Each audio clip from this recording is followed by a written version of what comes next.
Nempel sama Tuhan sebenarnya lebih dari cukup. Kita akan lihat kejadian-kejadian di masa lalu. 98 semua orang udah di Jakarta tentunya. Krisis. 2008 krisis. 2018 krisis juga kan. Hari ini juga krisis. Mulai 2019 krisis sampai hari ini kan parah karena Covid, lebih jeblok lagi. Kita lihat di tahun-tahun yang lalu Tuhan tuh pernah tolong kita. Betul apa enggak? Ya. Pernah ngalami krisis, pernah punya utang, utangnya pernah diberesin Tuhan? Pernah ngalami kekacauan dan Tuhan beresin kan? Tahu apa yang menjadi jaminan masa depan kita? Yang menjadi jaminan atas masa depan kita adalah semua kebaikan Tuhan yang pernah lakukan di masa lalu. Karena Tuhan belum selesai dengan hidup kita. Hari ini Tuhan belum selesai dengan hidupnya Bapak Ibu loh. Kalau sudah selesai 6 bulan yang lalu udah kelar. Yang tiap hari yang horor itu, yang orang banyak mati meninggal tiap hari itu, harusnya udah selesai di sana. Kalau hari ini kita masih duduk manis, bisa makan ayam goreng, bisa dengerin khotbah, bisa senyum dan melakukan aktivitas apapun, artinya Tuhan belum selesai. Kalau Tuhan belum selesai dengan hidup kita, berarti Tuhan proteksi, jagain ya. Jagain. Bukan berarti kita nggak mau prepare. Kita prepare. Kalau ada uang ya punya uang masih lebih bahagia. Masalah yang paling khawatir adalah orang yang punya paling asetnya paling banyak, duitnya paling banyak, paling khawatir. Tapi orang-orang yang di pinggir jalan yang hidup hari untuk sehari, makan sehari untuk sehari, apa nggak pernah khawatir? Dia relax, enjoy loh. Bukankah sama-sama hidup dengan kita? Justru semakin kita kaya, semakin punya aset, semakin berpikiran yang aneh-aneh, semakin khawatir. Tapi orang yang hidupnya hanya kerja hari ini untuk makan hari ini, Allah udah terserah lah. Orang percaya Tuhan itu seperti itu, nempel sama Tuhan. Aku tahu, memang aku harus prepare. Selama kita lahir baru, otak nggak ada di surga, masih nempel di sini. Makanya jangan ngambang-ngambang di langit-langit terus. Jadi orang Kristen harus nginjak bumi. Otak masih ada, kita pakai mikir, prepare, jagain, prepare lah. Ada keuangan apa segala diatur dengan baik. Tapi jangan pernah dikuasai kekhawatiran. Kalau di mana kekhawatiran ada, iman nggak ada. Di mana ada iman ada, kekhawatiran lenyap. Di mana ada nggak ada iman, ketakutan muncul. Kita percaya sama Tuhan. Kita memang harus berhikmat. Yes, berhikmat. Tetap bekerja. Hari ini apapun yang Tuhan percayakan sama Bapak Ibu, kerjakan dengan tanggung jawab di hadapan Tuhan. Sebab dari sana Tuhan akan mulai berkat itu. Tapi nggak perlu pusing, nggak perlu khawatir sampai kepikiran wah perang nuklir. Loh, hari ini kita datang ibadah pingin ketemu siapa? Yakin? Yakin lah Pak. Kalau hari ini mati yakin ketemu Tuhan Yesus, mau? Ayo. Wah, aku belum jalan-jalan ke Eropa Pak setelah pandemi. Semua orang pingin ketemu Tuhan. Tapi kalau diajak ketemu Tuhan beneran takut loh. Bener apa enggak? Aku masih pingin ini, aku masih kecil, aku masih main sama cucu, bener. Tapi kita sebagai orang percaya mau dipanggil kapan saja, ready.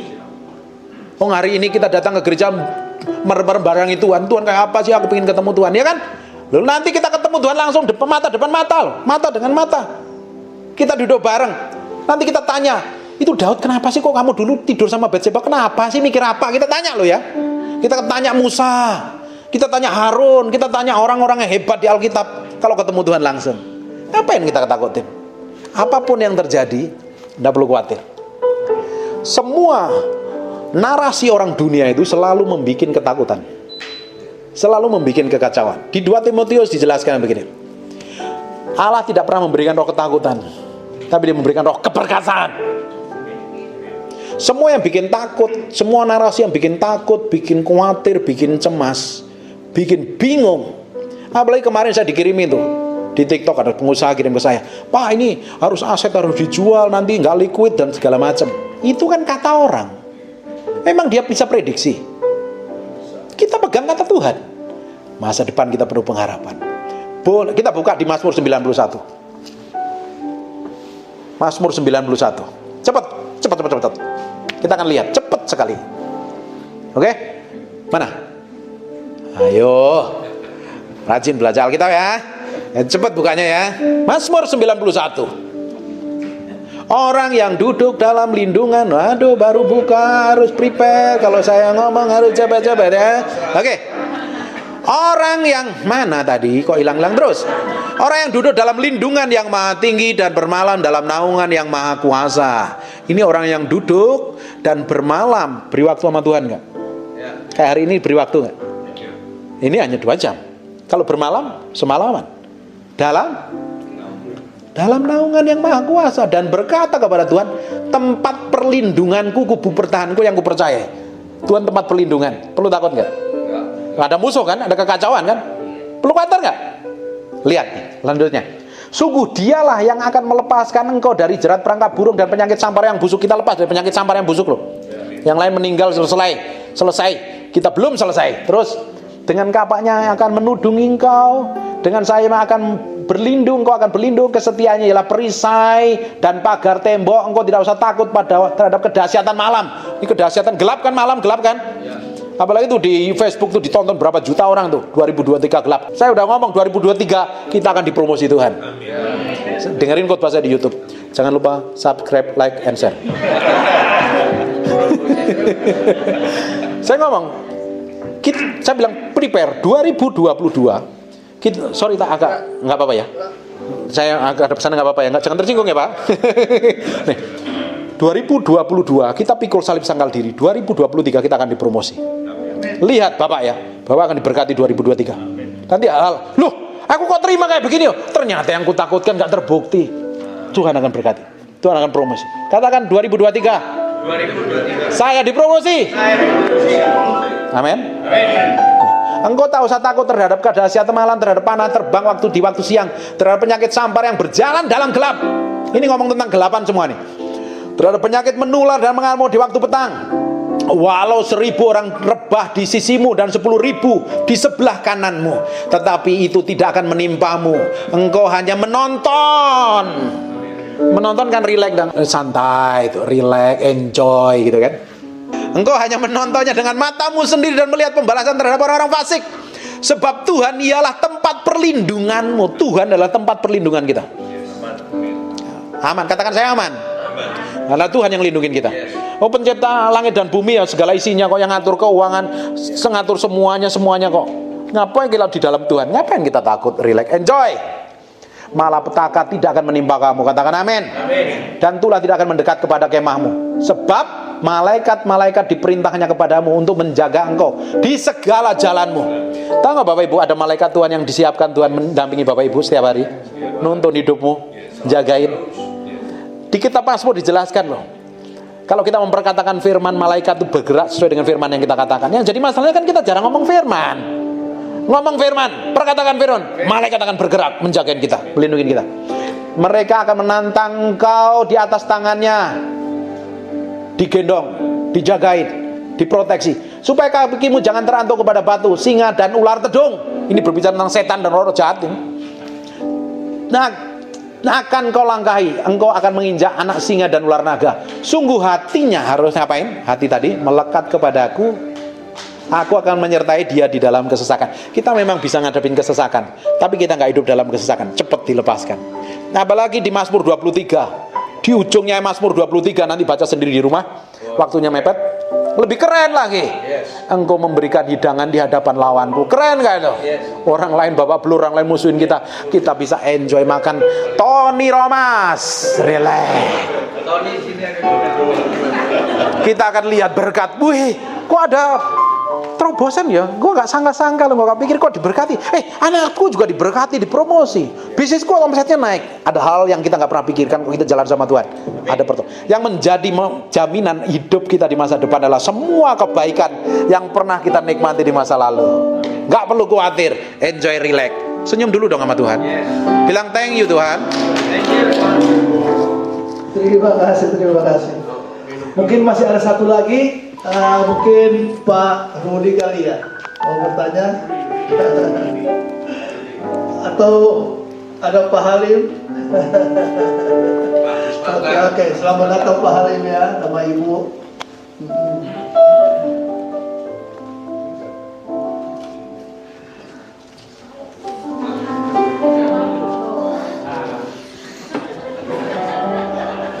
Ya. Jangan tanya PSI ya. Iya. Selamat malam Pak Peter. Malam. Firman-Nya luar biasa Pak, menguatkan kita.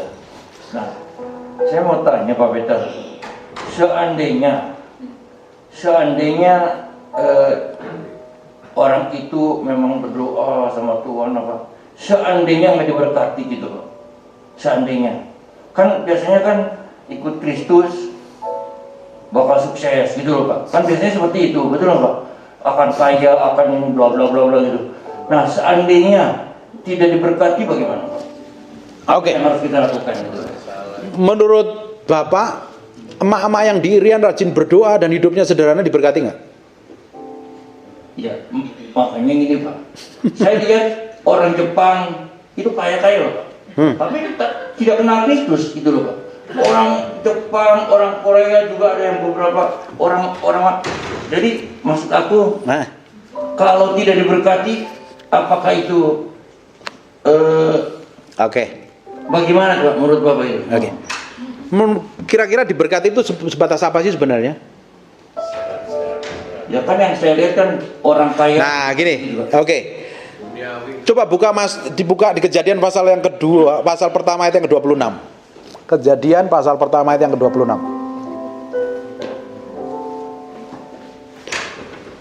Kejadian pertama ayat yang ke-26. Yes. Berfirmanlah Allah, baiklah kita menjadikan manusia menurut gambar dan rupa kita, supaya mereka berkuasa ikan-ikan di laut, burung-burung di udara, dan atas ternak, dan atas seluruh bumi, dan atas segala binatang melata dan merayap di bumi. Maka Allah menciptakan manusia itu menurut gambarnya, menurut gambar Allah diciptakan, laki-laki itu perempuan diciptakan. Perhatikan 28-nya. Allah memberkati. Orang berpikir, orang dunia zaman sekarang kalau diberkati punya Alphard, punya Lexus baru, punya Ferrari, punya Range Rover yang baru-baru keluar tuh yang 7 miliar itu. Beli rumah di Pik, beli rumah di Pondok Indah, beli rumah di Puri. Mobilnya bagus, depositonya banyak. Orang dunia kan berpikirnya seperti itu. Benar apa enggak? Terus kalau hidup melarat, menderita, pikir gak berkati, itu kan cara dunia, cara dunia melihat. Cara Alkitab melihat, kata Allah memberkati itu tahu nggak artinya apa? Diberikan kuasa, diberikan hikmat untuk mengelola, diberikan kemampuan, diberikan daya pikir, diberikan hikmat, pengertian dan pengetahuan untuk melakukan segala sesuatu sehingga apa yang dibuatnya berhasil. Bukan berarti kalau sekarang kan masalahnya begini, kalau gereja besar pasti diberkati, kalau pendeta itu terkenal belum pasti itu diberkati, itu pasti berkenan, belum tentu. Tidak ada jaminan. Orang yang berkenan di hadapan Tuhan, itu yang jadi jaminan berkenannya. Bagaimana orang ketahuan berkenan di hadapan? Lihat aja buahnya. Kelakuan apa yang diomongin, kelakuan apa yang diperbuat. Lihat perlakuannya dengan istrinya, lihat perlakuannya dengan suaminya, lihat perlakuannya dengan pembantunya, perlakuannya dengan sopirmu, dengan pembantumu, dengan orang status sosial di rumahmu yang kita anggap sepele itu. Kita perlakuan seperti apa? Terlihat itu orang berkenan di hadapan Tuhan apa enggak? Atau kalau kita pakai cara pikir dunia, harus sukses, harus kaya, enggak ada jaminan. Alkitab ngomong kan, ada orang kaya kan, aku udah melakukan ini dan itu, jual, coba ikut aku. Enggak masuk ke kerajaan surga, malahan ditolak. Makanya orang kaya susah masuk kerajaan surga. Kenapa? Otaknya duit, pikirannya duit, jien, untung. Pokoknya untung.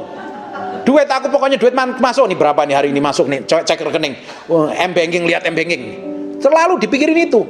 Ikut Tuhan nggak seperti itu.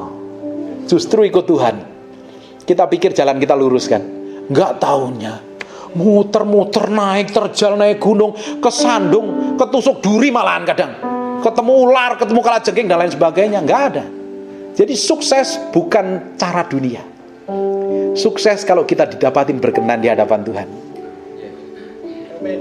Sukses bukan cara dunia. Cara dunia ngelihatnya apa yang dicapai, berapa panjang gelarnya, dari panjang lah, profesor, doktor, kaburator, bocor dan lain sebagainya lah, panjang dan lebar, puajang supaya orang hormatin. Kemarin saya lihat di daerah Green Lakes itu ada baliho partai politik, gelarnya itu panjang. Bingung aku bacanya, loh kok kayak gini? Wah ini orang pasti pinter. Tapi ngelihat mukanya kelihatannya nggak pinter, ya biarin aja lah. Ada yang kayak begitu. Bukan itu, bukan pencapaian kita, bukan kekayaan kita.